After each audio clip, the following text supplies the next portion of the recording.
Assalamualaikum warahmatullahi wabarakatuh. Jadi di kesempatan kali ini kita akan belajar tentang al-kinayah. Jadi kita akan belajar kinayah meliputi pengertian kinayah, ta'riful kinayah, dan anwa'ud kinayah. Anwa'ud yaitu ain atau aksamul kinayah, macam-macam dari kinayah. Oke, lanjut di sini. Di sini pengertian kinayah itu al-kinayatu lafzun udlika wa urida bihi lazimu maknahu ma'a jawazi irodati dalikal makna. Jadi kinayah adalah lafaz yang disampaikan dan yang dimaksud adalah umumnya maknanya atau kelaziman maknanya, serta boleh juga dimaknai dengan makna sebenarnya. Di lafaz yang diucapkan oleh seseorang dan itu yang dimaksud itu kelazimannya, umumnya pada suatu daerah. Seperti contoh kalau bahasa Indonesia itu keras kepala. Keras kepala itu kan pada umumnya orang Indonesia, keras kepala itu kan dimaknai orang yang atos, orang yang nggak bisa diatur, egois dan lain sebagainya. Lalu kalau bahasa Arab ini contohnya aliyun kathirur romati. Ali memiliki banyak debu. Ali adalah orang yang memiliki banyak debu. Aliyun kathirur romati. Lalu Ali kathirur romati mempunyai banyak debu, ini kan makna umumnya kathirur romat. Kathirur romat itu makna umumnya kalau di Arab itu orang yang dermawan. Jadi kathirur romati ini dimaknai atau dimaksud itu adalah orang dermawan. Jadi Ali itu orang dermawan. Loh kok bisa? Jadi keterangan gini. Nanti ini maksudnya ke kinayah yang bait. Bait itu maksudnya yang jauh ya. Harus dengan pemikiran. Kathirur romati ini kan Ali orang yang banyak abunya. Kalau Ali mempunyai banyak abu, berarti dia sering menyalakan kayu bakar karena dulu menggunakan kayu bakar. Kalau banyak kayu bakarnya berarti dia banyak masaknya. Kalau dia banyak masaknya berarti dia makanannya banyak. Kalau makanannya banyak biasanya mesti tamunya banyak. Kalau tamunya banyak lalu dikasih masakan berarti Ali orang yang dermawan. Karena apa? Karena Ali dermawan memberikan makanan-makanan kepada tamu-tamunya dengan menggunakan alat-alat, dan salah satu alatnya adalah kayu untuk dibakar dan hasil bakarannya akan menghasilkan abu. Makanya dinamakan kathirur romati, artinya adalah dermawan. Lalu kalau belum paham ada contoh lagi, wa mro'atuhu hammalatal hatab. Ini surat Al-Lahab ya. Wa mro'atuhu hammalatal hatab ya. Dan begitu pula istrinya Abu Lahab, dan begitu pula istrinya Abu Lahab yang membawa kayu bakar. Membawa kayu bakar. Kayu bakar ini yang dimaksud atau maknanya itu penyebar fitnah. Loh, kenapa kok menyebar fitnah membawa kayu bakar? Kayu bakar itu kan untuk dibakar, diobong-obong. Jadi pembawa kayu bakar itu dia itu seneng kesukaannya itu ngobong-ngobongi wong. Nah itu wa mro'atuhu hammalatal hatab, ngobong-ngobongi untuk menemukan fitnah. Oke. Lalu kita lanjut ke bi'tibaril makna anhu. Belum. Di sini dia juga kelaziman maknanya itu maksudnya kasih romati, lazimnya itu dimaknai dermawan dengan proses yang panjang tadi. Lalu yang ma'a jawazi irodati dalikal makna, tapi dia juga bisa diartikan makna hakikinya. Ali kathirur romati, Ali itu orang yang mempunyai banyak debu. Itu juga nggak apa-apa kan, kenyataannya Ali juga banyak debunya di rumah atau banyak abunya di rumah itu kan. Oke, lanjut ke aksamul kinayah. Aksamul kinayah itu pertama bi'tibari makniyo anhu, ada yang baca makniun, ada yang baca mukanna. Bi'tibari mukanna anhu atau dia dengan melihat sesuatu yang berhubungan dengan makna hakiki atau dilihat dari segi makna kiasinya. Kalau dilihat dari segi makna kiasinya, kinayah ini dibagi menjadi 3. Yang pertama kinayah an sifat, kinayah an mausuf, dan kinayah an nisbat. Berarti kinayah an sifat ini kinayah yang dari sifat atau kinayah yang sifatnya meletak pada mausuf, yang terdapat pada mausuf atau yang disifati. Contohnya, nah, yang kinayah an sifat ini dibedakan jadi qoribah dan baidah. Yang qoribah itu nanti sifatnya dekat atau tanpa perantara, kalau baidah sifatnya nanti jauh atau harus dengan perantara. Contohnya ini, contohnya fulanun saubuhu tawilun. Fulanun sau itu saya, saubuhu ka tawilun. Jadi fulan ini memiliki pakaian yang panjang, pakaian fulan ini panjang. Fulanun saubuhu tawilun. Lah, kalau pakaiannya panjang, berarti yang dimaksud adalah fulan ini orangnya tinggi. Fulan ini orangnya tinggi, maksudnya punggungnya juga besar, makanya dinamakan fulanun saubuhu tawilun. Ini kan saubuhu tawilun, jika pakaiannya panjang berarti tubuhnya juga tinggi, tubuhnya juga panjang, kan qoribah, maksudnya dia bisa mengetahui maknanya tanpa adanya perantara, dia sangat dekat dengan apa makna aslinya tadi. Lalu yang baidah, kalau yang baidah ini harus dengan perantara. Oke, kalau baidah harus dengan perantara. Contohnya gini, huja yadubu alal aso, huja yadubu alal aso, juha yadubu alal aso. Ini contohnya juha yadubu alal aso. Juha ini berjalan di atas tongkat. Ini sifatnya baidah, dia pemahamannya harus melalui perantara. Melalui perantara gimana?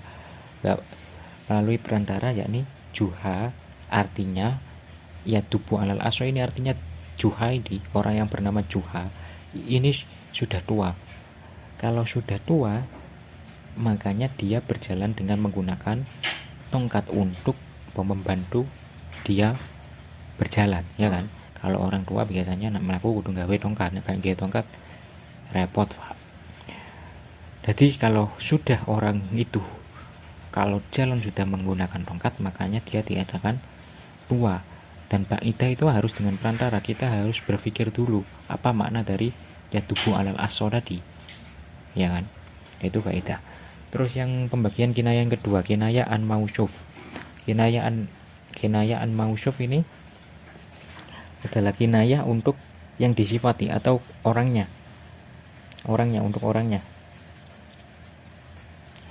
Jadi mukanaan punya orang yang disifati, sesuatu yang disifati atau orang yang disifati. Contohnya, langsung ke contohnya, huwa harisun ala malihi. Dia penjaga hartanya, dia adalah penjaga hartanya. Maksudnya apa? Maksudnya dia kikir hartai dewe itu dijogo, terus gak tahu dinfakno, gak tahu disodakono, gak tahu dikekno wong liya. Tadi dia penjaga hartanya, maksudnya dia itu menjaga terus harta itu mau. Lah, kenapa kok disifat al-mausuf? Karena yang disifati orangnya. Dia menggunakan harisun. Harisun ini isim fa'il, isim yang menunjukkan arti pelaku, orangnya. Dia menjaga hartanya, ini berarti orangnya orang yang kikir, hartai dijaga terus, nggak pernah diinfakkan, nggak pernah disodakokan, nggak pernah dikasihkan orang lain, nggak pernah dikasihkan orang kesusahan. Lalu yang ketiga, kinayah an nisbah. Kinayah an nisbah itu kinayah yang disebutkan sifatnya namun tidak disandarkan kepada orangnya, tetapi disandarkan kepada sesuatu yang berkaitan atau berhubungan erat dengan si orangnya tadi. Al-majdu yatba'u dillahu. Al-majdu yatba'u dillahu, ini contohnya ya. Al-majdu yatba'u dillahu, jadi kemuliaan itu mengikuti bayangannya. Kemuliaan mengikuti bayangannya. Kemuliaan sifat al-majdu ini mengikuti dillahu, sifat bayangannya. Berarti kemuliaan tadi itu mengikuti orangnya. Sedangkan orang tadi itu memiliki bayangan. Jadi gini, kemuliaan tadi itu disandarkan kepada selain orangnya. Selain orangnya, maksudnya si yang mempunyai sifat mulia tadi tidak disandarkan kepada orangnya langsung, tapi kepada bayangannya. Tapi kepada bayangnya yaitu disandarkan pada sesuatu yang berkaitan erat dengan orangnya tadi.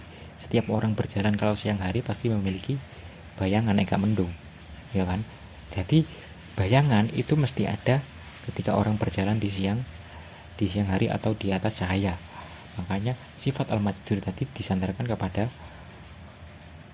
barang yang berkaitan atau sesuatu yang sangat erat kaitannya dengan orangnya. Itu kinayah anin nisbah. Oke, lanjut, itu tadi bagian kinayah bi'tibari makniun anhu atau mukanna anhu. Lanjut, ini ada contoh tawilun najati rofi'ul imad kathirur romadi idamasyata. Ini contoh contoh dari kinayah tadi, kinayah yang melihat dari mukanna anhu. Tawilun najati, dia itu panjang sarung pedangnya, rofi'ul imadi, dan luhur tiangnya, dia itu luhur tiangnya, kathirur romadi, dan dia itu banyak debunya idamasata apabila dia bersedekah. Lah maksudnya gimana? Tawilun najati ini kan yang panjang apa? Yang panjang sarung pedangnya. Sarung pedang itu biasanya kalau perang diletakkan di geger, di punggung. Nah, kalau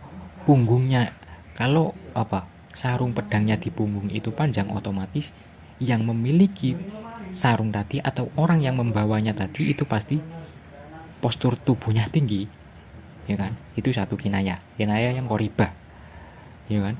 Terus rofi'ul imati, yang luhur tiangnya, jadi dia mempunyai tiang yang luhur-luhur, itu biasanya orang yang mulia, jadi biaya ditarik itu orang yang mulia, rofi'ul imati.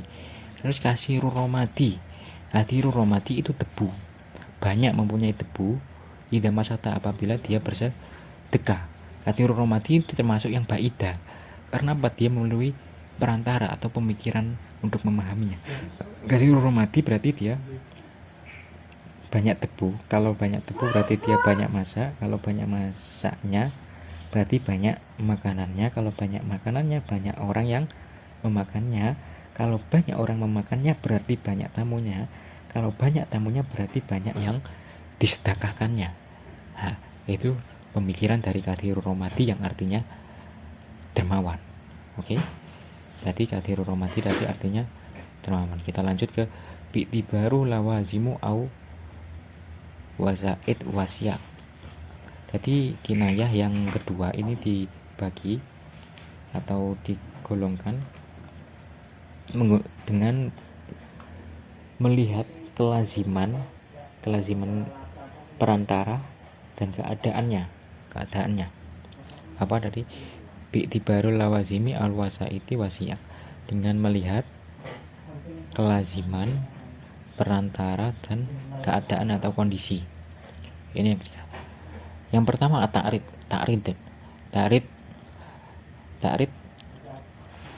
di sini itu kayak sindiran. Kalau bahasa Indonesianya ta'rid ini sindiran. Contohnya al muslim man salima al muslimuna min lisanihi wayadihi, ya kan? Al muslimu man salima al muslimuna min lisanihi wayadihi. Orang muslim yang sebenarnya adalah orang yang tidak mengganggu muslim lain dengan lisan dan tangannya. Lah, ini termasuk kinayah, ta'rid atau sindiran. Itu lafaz ini termasuk kinayah jika diucapkan kepada orang yang senengane ganggu orang lain, senengane ngomong orang lain, senengane mengganggu orang lain, itu termasuk kinayah. Lafaz ini jika diucapkan kepada orang tersebut, dia disindir melalui wong muslim iku lho. Sing diarani wong muslim iku wong sing orang ganggu muslim liya dengan tangan maupun lisannya. Itu ta'rid. Kalau talwih ya, talwih ini perantaranya, wasaidnya banyak. Talwih ini wasaidnya banyak. Ini contohnya bisa dilihat. Contohnya di sini wa ma yakufiya min aibin fa inni jabanul kalbi mahzulul fasili. Iki jim ya, jabanul kalbi mahzulul fasili. Wa ma yakufiya min aibin fa inni jabanul kalbi mahzulul fasili. Tidak ada cacat bagiku. Wa ma yakufiya, tiada cacat bagiku. Min aibin, jadi bagiku tidak ada cacat. Fa inni haya jabanul kalbi, karena sesungguhnya hewan anjing saya itu mahzulun. Hewan anjing saya itu pengecut. Mahzulul fasili, serta anak sapi saya itu kurus. Ini artinya apa? Dia mencerminkan fa ini ya. Ini apa ini perlu saya terangkan. Fa ini jabanul kolbi. Fa ini jabanul kolbi itu menunjukkan orang yang mulia. Kan artinya anjingnya pengecut. Karena orang yang mulia itu biasanya banyak tamunya. Kalau banyak tamunya, anjingnya itu sudah nggak tahu mau nyerang siapa, karena selalu banyak tamunya, sampai dia nggak kenal antara majikannya dan tamu-tamunya majikan. Jadi anjingnya sampai jadi pengecut karena saking banyaknya tamu. Kalau mahzulul fasili, sapi-sapinya itu sampai kurus, itu artinya dermawan. Karena apa? Sapinya sampai kurus berarti dari ibunya sapi itu kan biasanya sapi kecil itu minum susu ibunya, susu induknya. Susu induknya dipakai wong-wong, Pak. Susu induknya dipakai wong-wong, jadi anak sapi ini tidak punya susu untuk diminum, makanya sampai kurus. Oke, jadi fa ini jabanul qalbi, berarti mencerminkan apa? Menunjukkan arti kemuliaan, orang yang mulia. Lalu yang mahzulul fasili itu menunjukkan kedermawanannya. Lalu ramzun artinya sedikit perantaranya. Kalau talwih tadi apa? Perantaranya banyak, kalau ramzun kebalikannya berarti sedikit perantaranya. Contohnya fulanun aridun al-kofa wa aridul wisadati. Fulan adalah orang yang lebar tengkuknya dan bandalnya. Fulan adalah orang yang lebar tengkuknya dan bandalnya. Lebar tengkuknya dan bandalnya juga lebar. Kata ini aridul kofa wa aridul wasadati, ini maksudnya fulan itu orang yang bodoh. Kenapa kok dibilang bisa bodoh? Aridul kofa itu tengkok nak bahasa Jawa nih bapak. Jitoke kalau lebar itu biasanya kakek turu. Jitoke nak lebar itu biasanya kakek turu. Nek kakek turu biasanya bandale om nak wis kakek turu terus bandale om biasanya wong iki males, Pak.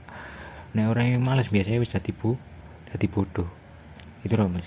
Jadi perantaranya sedikit, langsung bisa tahu wong kakek turu berarti wongnya males. Nak males berarti bodoh. Nah, terus yang terakhir al-ima au isyarah. Au-ima au isyarah ini wasaidnya sedikit atau memang tidak ada wasaidnya sama sekali dan dia bersifatnya jelas. Ama, ini contohnya ya, ama ra'aita al-majda al-qarah lahu fi ali talhata thumalam yatahawwal. Itu contohnya dari ar-ramz.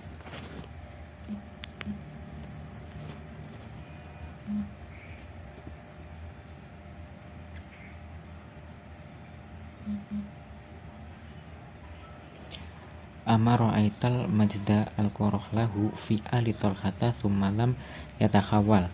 Apakah engkau tidak melihat kemuliaan yang menempati rumahnya pada keluarga Talha? Ya kok apa kowe gak ketok kemuliaan sing nunggone omahe keluarga Talha. Lalu kemuliaan itu tidak berpindah, dan kemuliaan itu tidak berpindah.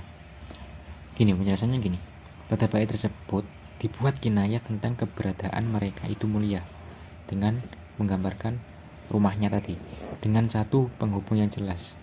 Karena bertempatnya kemuliaan di rumahnya serta tidak berpindah itu merupakan makna majazi. Oke.